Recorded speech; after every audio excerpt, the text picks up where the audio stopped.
क्योंकि आज आप ये पूरा सीख ही जाओ। मैं तो कहता हूँ मेरा काम है कि मेरे शॉप क्लिनिक पर आने वाला व्यक्ति खुद के लिए एक ही बार आए और दूसरी बार वो दूसरों को लेके आए, यही मेरा काम है। तो हम जीत गए, वरना क्या फायदा एक पेशेंट को बार बार आना पड़ेगा। तो इसीलिए मैं कहता हूँ कि एक ही बार मेरे पास पेशेंट आना चाहिए उसके लिए। तो ये आप जो है यहाँ से सीख के जाओ कि आपकी बीमारी आपको ठीक करना है, दूसरा कोई नहीं ठीक करने वाला। उस दरिद्रता में तो जब आप लोग जो है 4 लोगों का खाना बनाया, 5 लोगों का बन गया। अब 5 लोगों का बन गया खाना तो अच्छा है। मैं बार बार कहता हूँ वो जो खाना है उसको पूर्ण ब्रह्म कहते हैं, ये बात ध्यान में रखना। किसी भी भोजन को कभी भी मतलब भला बुरा कभी भी नहीं कहना चाहिए, ये मेरा मान। अब ये जो भोजन है ये 4 जन का आपने खा लिया, 5वें का जो है वो बाजू रह गया, वो आपने बर्तन में निकाल दिया। अब बर्तन में रख दिया और गलती से आपको क्या होगा, इमरजेंसी फोन आ गया और आप क्या किया, सारे के सारे 4 लोग कहीं गांव चले गए। अब चारों लोग चले गए और वो जो खाना था वो अच्छा था, वो बर्तन में आपने रखा था, वो फ्रिज में रखना आप शायद भूल गए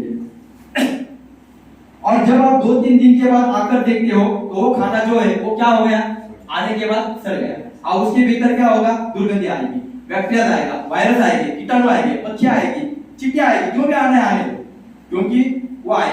अब आप क्या करोगे, अगर वो खाना होटल का होता तो भी गंदगी आती, अगर वो पार्टी का होता तो भी वो खराब हो जाता, अगर वो घर का है तो भी वो खराब हो जाता, क्योंकि वो अभी 2-3 दिन हो गए। अब आप क्या करोगे, अस्पताल से जाकर किसी अच्छे डॉक्टर की आपकी पहचान है दवा लेकर आओगे, उसके ऊपर मारोगे। अब वो मारेंगे तो क्या होगा, तो वो मर जाएंगे। अब वो मर गए तो थोड़ी देर के बाद आप क्या देखोगे, आधा 1 घंटे के बाद दूसरे कीटाणु आए हुए देखेंगे, फिर आप दवा मारोगे। अरे आप कितनी बार दवा मारोगे, आपका दवा बर्बाद, आपका पैसा बर्बाद, आपका समय बर्बाद, आप डिप्रेशन में चले जाओगे। मैं इतनी दवा मार रहा हूँ फिर भी कीटाणु बार बार क्यों आ रहे। अरे भाई कीटाणु भगवान ने भेजे हुए सफाई के कर्मचारी हैं, जहां कूड़ा वहां कीड़ा, वो आने ही वाले हैं, है ना। आपका वो दवा अभी काम नहीं करेगा तो आपको डॉक्टर साहब क्या कहेंगे, एक काम करो, अब आगे की उसकी ज्यादा पावर बढ़ाई हुई दवा दे देंगे। ऐसी चिट्ठी आपकी देखते हैं, पिछली चिट्ठी दिखाओ, फिर देखते हैं रिजल्ट नहीं मिल रहा है, उससे हेवी दवा दे देते हैं। अब ये दवा जो है ये कीटाणु को खत्म कर रही है और बीमारी कहाँ थी, जड़ में, बर्तन में थी।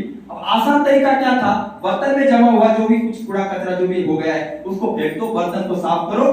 अब देखो दवा मारने की जरूरत पड़ेगी आपको, जहाँ सफाई होती है वहां कोई बैक्टीरिया आते हैं, तो वो बर्तन साफ किया तो दवा बच गई, पैसा बच गया, है ना, आपका समय बच गया और आप तो एकदम खुश हो गए, डिप्रेशन भी चला गया। तो फिर ये बर्तन कौन साफ करेगा, ये बर्तन कौन साफ करेगा, डॉक्टर साफ करेंगे, ये तो हमको ही करना पड़ेगा ना।